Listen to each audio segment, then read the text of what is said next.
School of magic season 2 episode 95 title मन पर नियंत्रण। वह इंटरमीडिएट मैजिशियनों के साथ गंभीरता से व्यवहार नहीं कर रही थी। इसका कारण यह था कि उनका ब्लेसिंग एलिमेंट उन्हें एक मैजिक करने से रोकने के लिए पर्याप्त था। उसके आश्चर्य के लिए बिगड़ा हुआ अटैक वाली महिला अपनी ब्लेसिंग हमलों को कम करती रही। मतलब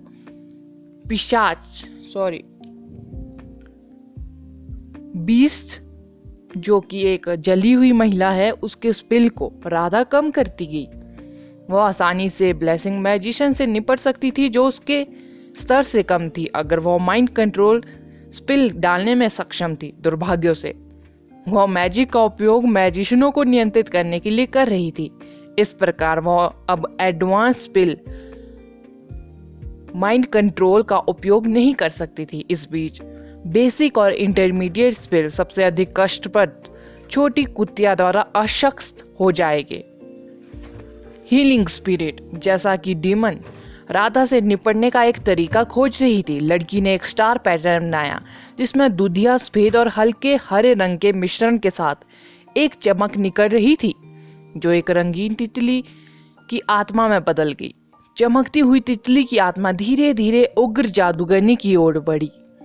अनोखा छोटा जीव प्राग जैसे घावों का शिकार कर रहा था। यह जल्द ही उग्र जादूगरनी के दिल पर छुरा घोंपा गया वहां पहुंच गया। बस थोड़ी देर के लिए वहां रुको। राधा जानती थी कि उसकी हीलिंग स्पिरिट उग्र जादूगरनी को पुनर्जीवित करने में असमर्थ थी, लेकिन यह उग्र जादूगरनी की जीवन शक्ति को दूर करने की गति को धीमा कर सकती थी। उग्र जादूगरनी बीच हवा में तैर रही थी। उसका शरीर अकड़ गया था। राधा के प्रति अपना आभार व्यक्त करने की कोशिश करते हुए उसका जलता हुआ चेहरा एक मार्मिक मुस्कान लिए हुए लग रहा था। Healing spirit. राधा ने कोई समय बर्बाद नहीं किया। जैसा ही उसने हीलिंग एलिमेंट स्टार पैटर्न को पूरा किया, उसने फिर से उसी इंटरमीडिएट स्पिल को कास्ट करना शुरू कर दिया। वही चमक उसके हाथ पर गुंथी हुई थी। एक नरम धक्के के साथ हीलिंग स्पिरिट ने शिगुआ की ओर उड़ान भरी, जो एक कठिन लड़ाई के बीच में था। उग्र जादूगरनी के खिलाफ लड़ाई के बाद शिगुआ पहले ही घायल हो गए थे। उसके द्वारा लाए गए हीलिंग सीरम उसके घावों के इलाज के लिए प्रभावी नहीं थे, फिर भी उसे अपने ही आदमियों के खिलाफ लड़ने के लिए मजबूर होना पड़ा। वह युद्ध से थक गया था क्योंकि वह अपने आदमियों को मारने से खुद को रोक रहा था। उसके आश्चर्य के लिए ब्लेसिंग एलिमेंट वाली लड़की भी एक हीलर निकली। जिस तरह से वह दो हीलिंग स्पिरिट को बुलाने में सक्षम थी, हीलिंग एलिमेंट उसका फर्स्ट एलिमेंट होना चाहिए। शिगुआ ने सोचा। शिगुआ को हीलिंग स्पिरिट की सख्त जरूरत थी। उनकी जलन बेहद खतरनाक थी, इस हद तक कि कई बार उनके स्पिलों का पैटर्न लगभग बाधित हो जाता था। जिस आइस लॉ को वह आसानी से डालने वाला था, वह उसकी चोटों के कारण गलत हो जाता था। हीलिंग स्पिरिट उसके घावों को ठीक कर रही थी और उसे कुछ हद तक राहत प्रदान कर रही थी। उसके लिए अपने आदमियों से निपटना आसान होगा जो नियंत्रित किए जा रहे थे। कुत्तिया, मुझे तुम पर डेथ कर्स देना चाहिए था, बस इसलिए कि तुम जीवन भर जाग नहीं पाओगी, डीमन चिल्लाई। राधा की हीलिंग स्पिरिट ने न केवल उग्र जादूगरनी के जीवन को बनाए रखा, इसने शिगुआ के कंधों से कुछ दबाव भी हटा लिया था। उग्र जादूगरनी या शिगुआ दोनों ही डीमन के लिए एक बड़ा खतरा पैदा कर सकते हैं। वो अपने सभी खतरों को खत्म करने के लिए एक सतर्क योजना लेकर आई थी और अब उसे केवल इतना करना था कि बाकी कमजोरियों का सफाया कर दिया जाए। फिर भी उसने कभी नहीं सोचा था कि एक लड़की जो चल भी नहीं सकती थी उसे इतनी मुश्किल में ला देगी। डीमन पूरी तरह से गुस्से में तमतमा रही थी। उसे समीर, नान्यू, जावत कबीले के भाई और बहन और आदर्श द्वारा फेंके गए स्पीलों को चकमा देने के लिए मजबूर किया गया था। हालांकि उनके नंबरों ने उन्हें बढ़त दिला दी थी। Wind disc, fire fist, ice lock, lightning strike और आइस स्प्रेड से विनाशकारी ऊर्जाएं आती रही। यहाँ तक कि अपने अर्थ एलिमेंट की रक्षा के साथ वह खुद को सभी विनाशकारी स्पिलों से बचाने में असमर्थ थी। डीमन के पास अर्थ सीड नहीं था, इसलिए उसका रॉक बैरियर बहुत मजबूत नहीं था। इंटरमीडिएट स्पिलों की कुछ लहरों के बाद डीमन के पास अपने शील्ड मैजिक इक्विपमेंट को एक्टिवेट करने के अलावा कोई विकल्प नहीं था। हमलों से बचने के दौरान डीमन ने जानबूझकर राजेश पर नजर डाली, जो डीमन की पकड़ से घुट रहा था। उसने शुरू में राजेश की जान लेने की योजना बनाई थी, लेकिन परिस्थितियों में उसके लिए अपने कर्स एलिमेंट को मुक्त किए बिना युवा मैजिशियनों का सफाया करना मुश्किल होगा। Sinister spider trap. डीमन ने राजेश की जान बख्श दी। उसने घना काला डीमन वापस ले लिया। उसकी हथेली पर गहरे लाल रंग के स्टार दिखाई देने लगे, मकड़ी के रेशम जैसे छोटे। एक लहर के बाद आदर्श के ऊपर एक भयानक लाल झिलमिलाहट दिखाई दी। एक भूत जैसी मकड़ी अचानक हवा के अंतराल से बाहर निकली। मकड़ी आदर्श के सिर से 10 मीटर से भी कम दूरी पर थी। वह अपने तेज और लंबे पंजे फैला रहा था, जो आदर्श की आकृति पर छाया हुआ था। मकड़ी के पंजों को राक्षसी की हरकतों के साथ तालमेल बिठाया गया था। जैसा ही डीमन ने स्टार को तेजी से बनाया, क्रिम्सन लाल रेशम ने आदर्श की आकृति को घेर लिया और उसकी आत्मा को लपेट। जीवन विनाशकारी रेशम अपने लक्ष्यों की जीवन शक्ति को दूर करने और लक्ष्यों की आत्मा को खा जाने में सक्षम था और अंत में लक्ष्यों को मार डालेगा। कुछ ही पलों में आदर्श वैंग जियाओजुन की तरह खत्म हो जाएगा, जो स्थायी नींद में सो गया था। आदर्श चकित था। वो इस बात से पूरी तरह अनजान था कि डीमन ने उसके चारों ओर मकड़ी के रेशम को स्थापित कर दिया था। कर्स एलिमेंट का intermediate spell sinister spider trap एक मैजिक जाल की तरह था। हालांकि ऐसा लग रहा था कि यह कहीं से भी अपने शिकार पर हमला करने में सक्षम था। इसे पहले से स्थापित करने और शिकार के इसमें चलने की प्रतीक्षा करने की आवश्यकता थी। आदर्श ने कभी भी राक्षसी को मौत के जाल में फंसाते नहीं देखा। उसने महसूस किया कि उसकी रीढ़ की हड्डी नीचे जा रही है। डीमन कर्स एलिमेंट का उपयोग करने में इतना निपुण था कि वह इससे पूरी तरह अनजान था। भाई आदर्श, घबराओ मत। राधा की आवाज आदर्श के दिल में प्रवेश कर गई। आदर्श स्पष्ट रूप से भयावह स्पाइडर ट्रैप कितना खतरनाक था जानता था। वह महसूस कर सकता था कि उसकी आत्मा की ऊर्जा खत्म हो रही है, क्योंकि वह मैजिक से मुक्त होने की कोशिश कर रहा था। हालांकि जब आदर्श ने राधा की आवाज सुनी तो उन्होंने महसूस किया कि वह बहुत ज्यादा घबराए हुए थे। साइकिंग एलिमेंट कर्स एलिमेंट को खत्म करने में सक्षम था। एक बार राधा ने उसके और स्पाइडर सिल्क के बीच एक स्पिरिट वॉल का निर्माण कर दिया तो यह उसके जीवन और आत्मा को खर्च होने से रोक देगा। जैसा कि राधा ने एक बार फिर से स्टार पैटर्न बनाया, डीमन ने एक भयानक मुस्कुराहट पहनी, जैसे कि सब कुछ उसकी योजना के अनुसार हो रहा हो। Mind control. डीमन की आंखें अचानक टिमटिमा उठी। आदर्श की आंखों में भयानक इच्छा शक्ति समा गई थी। वह अपने मन को क्रूर बल से नियंत्रित करने की कोशिश कर रहा था। आदर्श अपने शरीर में मरोड़ महसूस कर सकता था। वह अपने कानों के अंदर एक आवाज सुन सकता था जो कह रही थी कि राक्षसी उसके ठीक बगल में थी। आदर्श ने मुड़कर देखा और राक्षसी को उसके पास बिना जाने खड़ा देखा। वह कुछ खतरनाक स्टार पैटर्न बना रही थी। देखो, माइंड कंट्रोल ने लक्ष्य बदल दिया है, शिगुआ चिल्लाया, जिसे एक निश्चित दूरी से फुसलाया गया था। राधा जो अपने स्टार पैटर्न को चित्रित करने पर ध्यान केंद्रित कर रही थी, उसे उम्मीद नहीं थी कि राक्षसी वास्तव में उसे निशाना बना रही थी, भले ही जाल आदर्श पर केंद्रित था। School of magic season 2 episode 96 जो टाइटल है अधिकार दानव राजा भाग 1। आदर्श की आत्मा में मकड़ी को घुसने से रोकने के लिए राधा स्पिरिट वॉल कास्टिंग कर रही थी। फिर भी डीमन ने आदर्श के दिमाग को नियंत्रित करने के लिए उसकी तेज कास्टिंग गति का दुरुपयोग किया था, क्योंकि वह मकड़ी में फंस गया था जो राधा को मारने का इरादा रखता था, जो उसके लिए सबसे बड़ा खतरा था। राधा की सोल डिफेंस शील्ड कर्स और ब्लेसिंग एलिमेंट से उसका बचाव करने में सक्षम थी। फिर भी आदर्श के फायर और लाइटनिंग एलिमेंटों के खिलाफ यह बेकार था। इससे कोई फर्क नहीं पड़ता कि वह पैटर्न को रोक रही थी या जारी रख रही थी, वह किसी भी तरह से मर जाएगी। राधा सावधान, आहान और समीर एक साथ चिल्लाए। उन्हें उम्मीद नहीं थी कि राक्षसी राधा को चोट पहुंचाने के लिए आदर्श को नियंत्रित करेगी। राधा को डिफेंस स्पिलों से बचाने के लिए समय पर प्रतिक्रिया करने में उनके लिए बहुत देर हो चुकी थी। आदर्श बेसिक स्पिल फायर बस्ट डालने में बहुत तेज था। जैसे ही उसने उसे फ्लिप किया, उसके दाहिने हाथ में एक आग का गोला प्रज्वलित हो गया।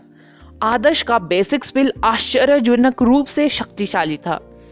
राधा इसे इतनी नजदीकी दूरी पर जीवित नहीं रख पाएगा।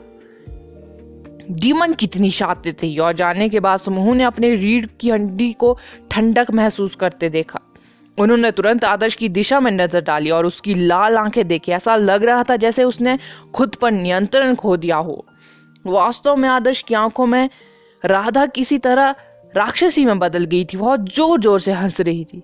आदर्श के हाथ कांप रहे थे। यह संभव था कि उसका शरीर अवचेतन रूप से उसे ऐसा करने से रोक रहा था। ठीक समय पर आदर्श के सबसे करीबी जादूगरनी ने रोना शुरू कर दिया। राधा की हीलिंग स्पिरिट ने आखिरकार काम किया और जिससे उग्र जादूगरनी जो मरने के कगार पर थी को अपनी कुछ ऊर्जा वापस पाने की अनुमति मिली। उसका शरीर आग की लपटों में बदल गया जिसे आदर्श पर पटक दिया। आदर्श का हाथ जिसे उसने हवा में उठाया था बुरी तरह से अकड़ गया। उसकी पुतलियों का रंग तेजी से बदल गया, मानो वह डीमन द्वारा नियंत्रित होने का विरोध कर रहा हो। जब उसने उग्र जादूगरनी को आदर्श पर पटकते हुए देखा तो राक्षसी आग बबूला हो गई। मरो मरो मरो, सब मर जाओगे, डीमन चिल्लाई। आमतौर पर वह तुरंत एक इंटरमीडिएट मैजिशियन के दिमाग को नियंत्रित करने में सक्षम होती थी और यहाँ तक कि उसे अपने परिवार के सदस्यों पर मैजिक करने का आदेश भी देती थी। हालांकि किसी कारण से आदर्श बच्चे का दिमाग एक साधारण इंटरमीडिएट मैजिशियन की तुलना में बहुत ज्यादा अधिक मजबूत था। वह कुछ और सेकंड के लिए संघर्ष करने में सफल है। डीमन आदर्श की गर्दन पर फोकस नेकलेस के बारे में नहीं जानती थी, जिसने आंशिक रूप से उसे उसके माइंड कंट्रोल स्पेल से बचाया था। सच तो यह था, फोकस नेकलेस किसी को एडवांस ब्लेसिंग मैजिशियन द्वारा नियंत्रित होने से बचाने के लिए पर्याप्त नहीं था। क्योंकि आदर्श में कुल मिलाकर 4 एलिमेंट थे, इसलिए उसकी इच्छा शक्ति किसी भी साधारण इंटरमीडिएट मैजिशियन की तुलना में बहुत अधिक मजबूत थी। फोकस नेकलेस और उसके 4 एलिमेंटों ने उसे समूह के बीच नियंत्रित करना सबसे कठिन बना दिया। साथ ही वो 8 मैजिशियनों की तरह थका हुआ भी नहीं था। डीमन राधा से छुटकारा पाने की कोशिश पर केंद्रित थी, फिर भी उसने आदर्श से 4 एलिमेंट और फोकस नेकलेस होने की उम्मीद नहीं की थी। जब उसने आदर्श के प्रतिरोध को दूर करने के लिए एक बार फिर मैजिक को मजबूत किया तो उग्र जादूगरनी पहले ही आदर्श के शरीर में प्रवेश कर चुकी थी।